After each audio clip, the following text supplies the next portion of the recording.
Everyone, welcome to Vidyashree academy. I hope you are doing well. आज हम पढ़ने वाले हैं 2023 और 24 का एमपीपीएससी के लिए करंट अफेयर, जो कि यूनिट 8 के अंतर्गत आता है। कुछ महत्वपूर्ण प्रश्न हैं जो कि करंट अफेयर हैं, जो कि एग्ज़ाम के लिए काफ़ी महत्वपूर्ण है।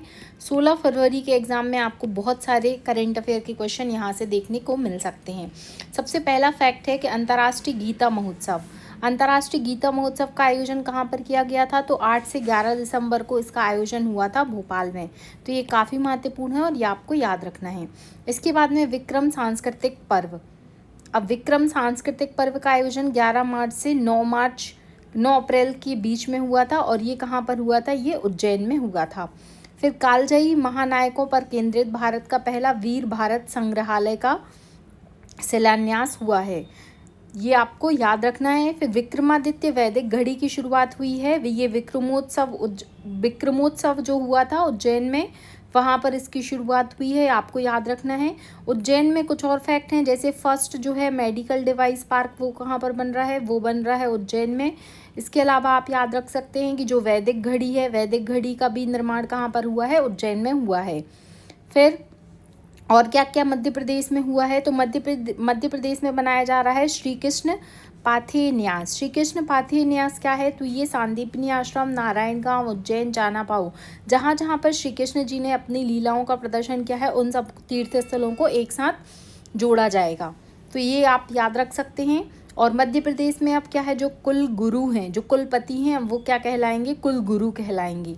तो ये भी एक अपडेट आया है। और सिंहस्थ 2028 की तैयारी हो चुकी है, उज्जैन में लगेगा 2028 में सिंहस्थ।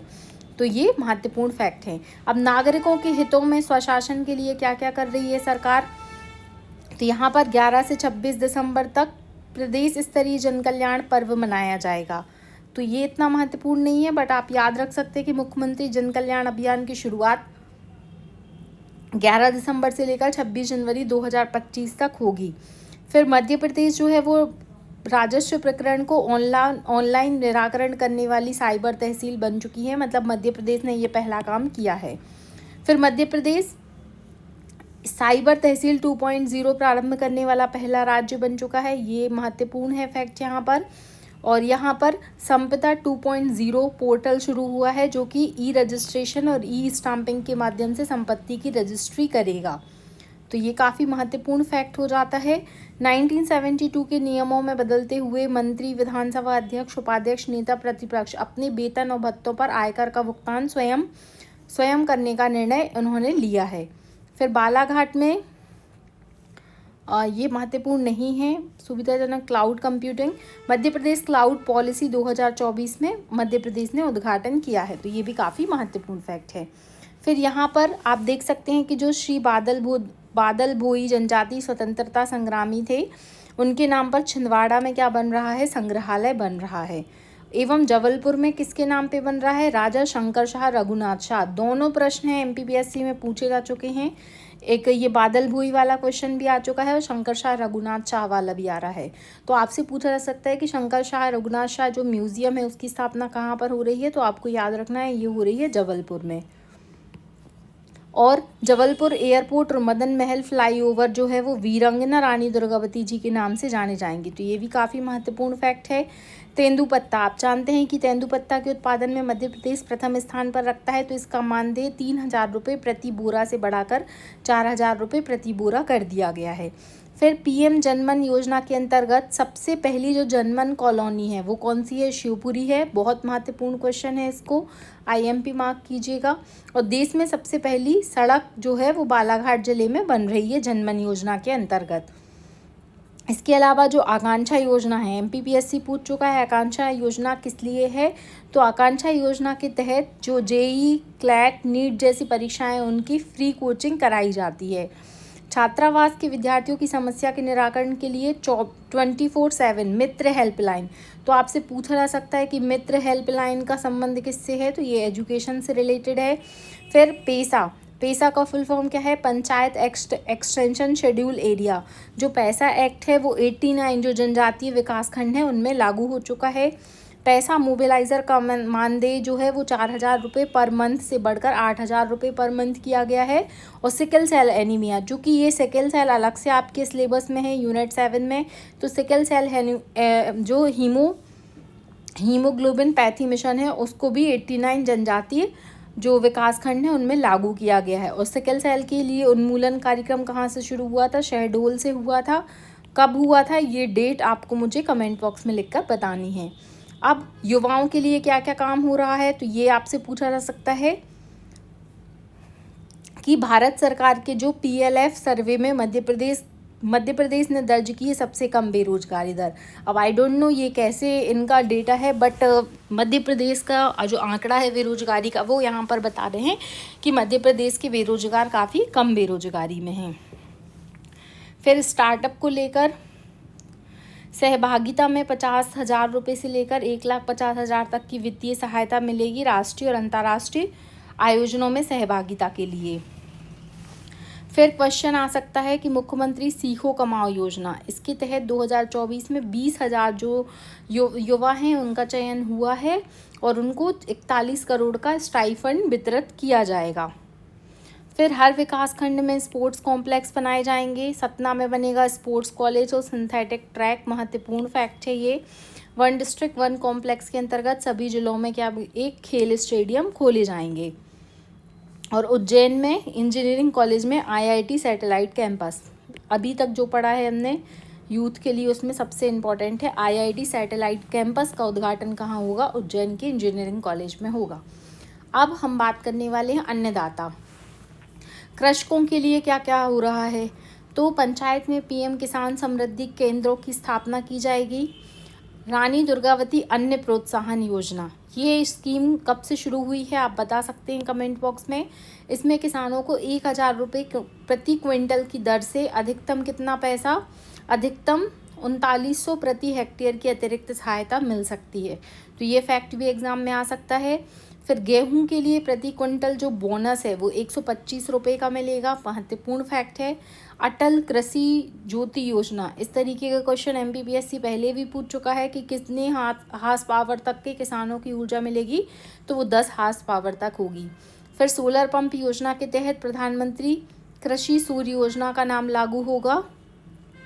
और डिंडौरी में श्री अन्न संस्थान की स्थापना की जाएगी और उज्जैन में चना अनुसंधान की संस्थान की स्थापना की जाएगी। तो ये फैक्ट आपको अन्नदाता से रिलेटेड पढ़ने हैं। अभी हम जो अत्यंत महत्वपूर्ण फैक्ट हैं उनको एक बार रिवाइज भी कर लेंगे। फिर नारी के लिए क्या क्या कर रहा है, तो ये रानी दुर्गावती जी का इस वर्ष मनाई गई है 500वीं जयंती। तो ये काफ़ी महत्वपूर्ण है, इसलिए आपको दुर्गावती जी से रिलेटेड जो भी फैक्ट मिले वो पढ़ लेना है। इसलिए जो डॉक्टर मोहन यादव जी के नेतृत्व में जबलपुर में इसकी बैठक की गई थी, तो ये महत्वपूर्ण है। फिर माँ अहिल्याबाई की कौन सी भी जयंती मनाई गई है? 300वीं जयंती की मनाई गई है, तो ये भी महत्वपूर्ण हो जाता है।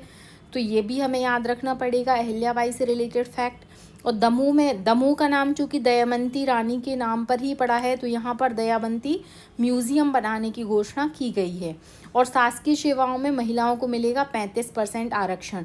अगर मध्य प्रदेश में 50% विमेन रिजर्वेशन की बात करते हैं तो वो 2007 से आया था। और लखपति दीदी से भी महिलाएं सशक्त और आत्मनिर्भर बन रही हैं।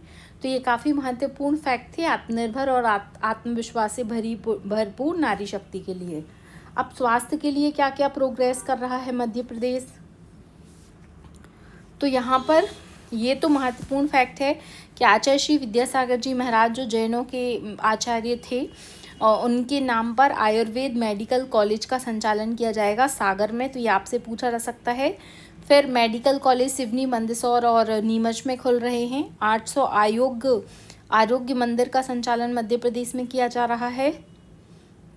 ये कुछ महत्वपूर्ण फैक्ट हैं और सबसे महत्वपूर्ण तो यही है कि उज्जैन में फर्स्ट मेडिसिटी बन रही है, तो ये काफ़ी महत्वपूर्ण है। और PM श्री एयर एम्बुलेंस, अब एयर एम्बुलेंस के थ्रू क्या किया जाएगा, जो बीमार लोग हैं उनको एक स्थान से दूसरे स्थान तक एयरलिफ्ट किया जाएगा। फिर गरीब वर्गों के लिए क्या कर रही है सरकार, तो इंदौर के हुकुमचंद मिल के 4,800 श्रमिक परिवारों को 224 करोड़ों की जो लंबित राशि है उसका भुगतान किया गया है। वोकल फॉर लोकल के तहत धनतेरस में क्या किया गया है, छोटी, ये महत्वपूर्ण नहीं है। फिर आपको याद रखना है यहाँ पर ये घुमंतु और अर्ध घुमंतु बालकों के लिए जो स्कॉलरशिप है वो 1230 रुपये से 1550 रुपये तक बालिकाओं को स्कॉलरशिप मिलेगी। और जो बालकों को मिलती थी तो 1230 से बढ़ के वो 1550 हो चुकी है, और जो बालिकाओं को है वो 1270 से लेके 1590 रुपये हो चुकी है। फिर शिक्षा के क्षेत्र में क्या क्या हुआ है मध्य प्रदेश में, तो शिक्षा के क्षेत्र में भी काफ़ी सकारात्मक कदम मध्य प्रदेश सरकार ने उठाए हैं, जैसे कि पीएम कॉलेज ऑफ एक्सीलेंस 55 जिलों में खुल चुकी हैं, तो ये महत्वपूर्ण हो जाता है। फिर यहाँ पर जो रतलाम का स्कूल है, T4 एजुकेशन के द्वारा रतलाम का जो CM rice Vinoba Bhave school है वो इनोवेशन श्रेणी में, तथा CM राइस मॉडल उच्चतर माध्यमिक स्कूल जो है वो झाबुआ का सपोर्टिंग हेल्दी लाइफ में दुनिया के सर्वश्रेष्ठ 10 स्कूलों में चुना गया है। तो अब देखिए, अगर दुनिया में मध्य प्रदेश कुछ काम कर रहा है तो डेफिनेटली एग्ज़ाम में आने की पॉसिबिलिटीज़ बढ़ जाती है। फिर खरगोन में क्रांति सूर्य टाटिया भील यूनिवर्सिटी का उद्घाटन हो रहा है, मुझे लगता है ये फैक्ट पूछा जाएगा एग्ज़ाम में। और सागर में अवंतीबाई लोधी के नाम पे यूनिवर्सिटी खुल रही है, और गुना में तात्या टोपे। ये तीनों यूनिवर्सिटी बहुत ही महत्वपूर्ण है, और इसमें से एक क्वेश्चन डेफिनेटली आपके एग्ज़ाम में ज़रूर पूछा जाएगा। फिर यहाँ पर PM ऊषा, जिसका फुल फॉर्म है प्रधानमंत्री उच्च शिक्षा अभियान के तहत भी 8 विश्वविद्यालयों में, देखिए अब सारे फैक्ट तो हम याद नहीं कर सकते, बट जो मोस्ट इम्पॉर्टेंट है उनको बिल्कुल आपको याद रखना है, जिसमें ये 2 फैक्ट मोस्ट इम्पॉर्टेंट है, और CM राइस वाला। फिर विकास को बल देती अर्थव्यवस्था, अब आगामी वर्ष में शून्य बजट का प्रावधान मध्य प्रदेश लाने का निर्णय कर रहा है, और जनता से नहीं ले रहे, कोई नया कर नहीं ले रहा है जनता से मध्य प्रदेश सरकार। और जो मध्य प्रदेश में अभी प्रति व्यक्ति आय अगर देखें तो 1,42,565, MPPSC लास्ट ईयर इसमें क्वेश्चन पूछ चुका है, तो ये आपको याद रखना पड़ेगा। और राजस्व महाअभियान, साइबर तहसील, संपदा पोर्टल जैसे नवाचार मध्य प्रदेश में हो रहे हैं। फिर शहरी विकास के लिए क्या हो रहा है, तो भोपाल को मेट्रोपॉलिटन सिटी बनाने की घोषणा की गई है। मेट्रोपॉलिटन सिटी क्या होते हैं, जहां पर क्या होगा, झुग्गी मुक्त शहर होगा भोपाल। और स्वच्छता सर्वेक्षण में बात की जाए तो इंदौर को 7वीं बार स्वच्छ शहर का अवार्ड मिला है सूरत के साथ। और अगर हम बात करते हैं कि मध्य प्रदेश का स्वच्छता में ओवरऑल रैंकिंग कौन सा है, तो महाराष्ट्र के बाद मध्य प्रदेश सेकंड स्थान रखता है। और जो देश का दूसरा स्वच्छतम राज्य कौन सा है, मध्य प्रदेश। पहला कौन सा है, महाराष्ट्र। और भोपाल सबसे स्वच्छ कैपिटल की कैटेगरी में आता है। फिर अधोसंरचना की बात की जाए तो भोपाल, देवास, ग्वालियर, जबलपुर और सतना में एलिवेटेड कॉरिडोर बनाए जाएंगे। और यहाँ पर इंडस्ट्रियल कॉरिडोर से किस किस को जोड़ा जाएगा, उज्जैन, इंदौर और उसके आसपास के जो क्षेत्र हैं उसको मुंबई दिल्ली 8 लेन कॉरिडोर, इंडस्ट्रियल कॉरिडोर बनाया जाएगा। तो ये काफ़ी महत्वपूर्ण हो जाता है। फिर राष्ट्रपति के कर कमलों से उज्जैन इंदौर 6 लेन का भी भूमि पूजन हो चुका है। फिर कानपुर इकोनॉमिक कॉरिडोर, ये महत्वपूर्ण नहीं है यहाँ पर। फिर यहाँ पर हमें देखना पड़ेगा कि ग्वालियर से बेंगलुरु, अहमदाबाद, दिल्ली और अयोध्या के लिए विमान सेवाओं का शुभारंभ किया जाएगा, ये सबसे महत्वपूर्ण है। रीवा में मध्य प्रदेश का 6वां एयरपोर्ट बन रहा है, तो इसको आप स्टार मार्क कीजिएगा, ये क्वेश्चन पूछा जा सकता है। और यहाँ पर इंदौर उज्जैन के मध्य शुरू होगा मेट्रो ट्रेन संचालन। तो आप जानते ही होंगे कि इंदौर में और भोपाल में तो मेट्रो का परिचालन मतलब काम जो है वो चल रहा है। इसके अलावा अमृत भारत स्टेशन भी पढ़ सकते हैं आप, ये काफ़ी महत्वपूर्ण है। और मुझे लगता है इस बार एक क्वेश्चन जो है पार्वती काली सिंध चंबल परियोजना से आपसे पूछा जाएगा कि मध्य प्रदेश, राजस्थान और केंद्र सरकार, इन तीनों के बीच में जो है इस पार्वती काली सिंध परियोजना का उद्घाटन मध्य प्रदेश सरकार ने कर दिया है। और यहाँ पर चितरंगी दाबयुक्त सूक्ष्म परियोजना की सिंगरौली को सौगात मिली है। नवीनीकरण ऊर्जा के मामले में देखते हैं तो 12 वर्षों में नवीनीकरण ऊर्जा से बिजली का उत्पादन 14 गुना बढ़ के कितना हो गया है, 7000 मेगावाट हो चुका है। फिर खरगोन जिले में जलूद ऊर्जा संयंत्र का भूमि पूजन हुआ है। ओमकारेश्वर वाला क्वेश्चन MPPSC पहले भी पूछ चुका है कि Omkareshwar floating solar power project से 278 मेगावाट विद्युत का उत्पादन किया जाएगा। रीवा का क्वेश्चन एमपीपीएससी पूछ चुका है कि रीवा में 750 मेगावाट का क्या है सोलर पार्क की स्थापना की जाएगी। इंदौर जो है वो सोलर सिटी बनाने के लिए हर घर सोलर अभियान चला रहा है। और अगर हम बात करते हैं अभी मध्य प्रदेश की फर्स्ट सोलर सिटी कौन सी बन चुकी है, तो वो है सांची। ये भी आपको याद रखना है। मुरैना में देश का पहला सोलर पावर स्टोरेज लगाया जाएगा। अब कंफ्यूज नहीं होना, ये पावर स्टोरेज प्लांट की बात कर रहे हैं। मुरैना और शाजापुर, आगरमालवा और नीमच में सोलर पार्क का निर्माण किया जाएगा। अब कुछ औद्योगिक विकास से रिलेटेड यहाँ पर फैक्ट हैं कि 2025 को कौन सा वर्ष घोषित किया गया है, तो औद्योगिक वर्ष घोषित किया गया है। 2023 को कौन सा वर्ष घोषित किया गया था, तो मोटा अनाज का वर्ष घोषित किया गया था। फिर आप जानते हैं कि बहुत सारी global investor summit Madhya Pradesh सरकार कराती है, तो 2025 में फरवरी में होगी global industrial summit, global investor summit. और संभाग स्तर पर बहुत सारी जो हैं 6 रीजनल इंडस्ट्री कॉन्क्लेव हो चुकी हैं। पहले उज्जैन, जबलपुर, ग्वालियर, सागर, रीवा और नर्मदापुरम। आपको किसी भी समिट का सीक्वेंस यहाँ पर पूछा जा सकता है। आपको पूछा जा सकता है कि मध्य प्रदेश में जो 6वीं रीजनल इंडस्ट्री कॉन्क्लेव है उसका आयोजन कहाँ पर किया गया, और आपको ये 4 शहरों के नाम देगा, तो आंसर होगा नर्मदापुरम। तो आपको पूरी 6 रीजनल समिट पता होनी चाहिए। फिर इसके अलावा ईज़ ऑफ डूइंग बिजनेस में मध्य प्रदेश कौन से स्थान पर है, तो हमारा प्यारा Madhya Pradesh ease of doing business में 4th रैंक पर आता है। फिर ग्वालियर के व्यापार मेले की तर्ज पर इस बार उज्जैन में हुआ है विक्रम व्यापार मेले का उद्घाटन, तो ये भी काफ़ी चर्चा में रहा था। मुरैना में mega leather footwear and accessories cluster development park बन रहा है मुरैना में। और अभी हमने मुरैना में सोलर स्टोरेज प्लांट की भी बात की थी। इसके अलावा भारतमाला प्रोजेक्ट के अंतर्गत तहसील प्रीतमपुर जिलाधार में मल्टी मॉडल लॉजिस्टिक पार्क की स्थापना की जाएगी। थ्योतर कहाँ आता है, ये रीवा में है और एक इंडस्ट्रियल रीजन है, तो यहाँ पर इंडस्ट्रियल रीजन स्थापित करने की बात की गई है। फिर पर्यटन के क्षेत्र में, तो पर्यटन के क्षेत्र में मध्य प्रदेश टूरिज्म डिपार्टमेंट काफ़ी अच्छा काम कर रहा है जो सराहनीय है। जैसे कि पीएम पर्यटन सेवा का शुभारंभ हुआ है, जिसमें जो कहाँ चलेगा, इंदौर, ग्वालियर, जबलपुर, भोपाल, खजुराहो, उज्जैन के मध्य संचालित होगा। फिर हमारा मध्य प्रदेश क्या है, चीता स्टेट है, आप जानते हैं, लेपर्ड स्टेट है। गिद्ध की संख्या भी यहाँ पर बहुत अधिक मात्रा में है। तेंदुए कितने हैं, 3907 तेंदुए हैं जो सबसे अधिक हैं। और इसके बाद में चीता कॉरिडोर मध्य प्रदेश में बन रहा है, जो कि एमपी, यूपी और राजस्थान को मिलाकर बनेगा, क्योंकि इस तरीके के जो स्टेट के कोलैबोरेशन के साथ में क्वेश्चन है ना वो बनते हैं कि चीता कॉरिडोर कौन कौन से राज्यों के सहभागिता से बन रहा है। आपको ऑप्शन में देगा MP, UP, Bihar, MP, UP, Maharashtra, MP, UP, Rajasthan, MP, UP, Chhattisgarh. Right answer होगा एमपी, यूपी, राजस्थान। फिर रातापानी जो है वो 8वां टाइगर रिजर्व बन चुका है, और इसका जो नाम है वो नया नाम क्या है आप इसका कमेंट बॉक्स में लिखकर बताएंगे। फिर प्राणपुर, ये काफ़ी महत्वपूर्ण है। प्राणपुर, सावरवानी और लाडपुरा खास, इसको बेस्ट टूरिज्म ग्राम का अवार्ड मिला है, तो ये काफ़ी चर्चा में था।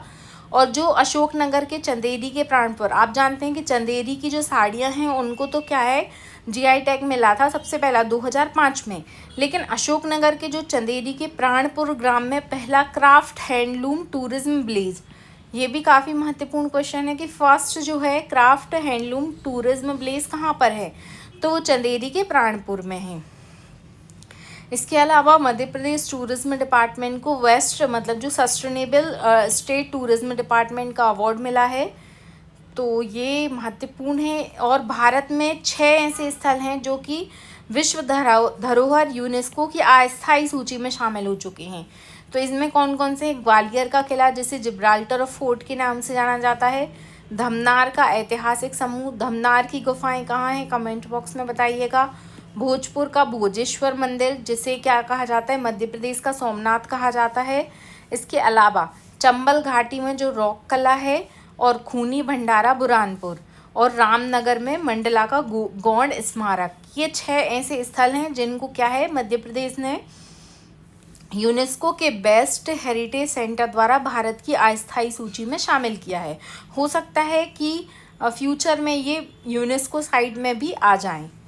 फिर ओमकारेश्वर में बन रहा है स्टैचू ऑफ वननेस, जो कि भगवान शंकराचार्य जी के ऊपर है, और गुजरात के कावड़िया में तो स्टैचू ऑफ यूनिटी है। ये सभी आपको पता ही होगा। फिर कुछ और फैक्ट हैं यहाँ पर कि गौ संवर्धन, पर्यावरण संरक्षण को लेकर और जनसंपर्क डिपार्टमेंट के द्वारा क्या क्या पहल हुई हैं, ये हम नेक्स्ट वीडियो में पढ़ेंगे। तो आई होप ये सीरीज़ आपके MPPSC प्रीलिम्स और वेरियस MP के एग्ज़ाम के लिए काफ़ी महत्वपूर्ण होगी। आप इसी तरीके से मध्य प्रदेश करंट अफेयर अगर देखना चाहते हैं तो विद्याश्री एकेडमी बाय पूजा की MP करंट अफेयर की प्लेलिस्ट में जाकर देख सकते हैं। Thank you so much. पढ़ते रहिए, खुश रहिए। जय हिंद, जय भारत।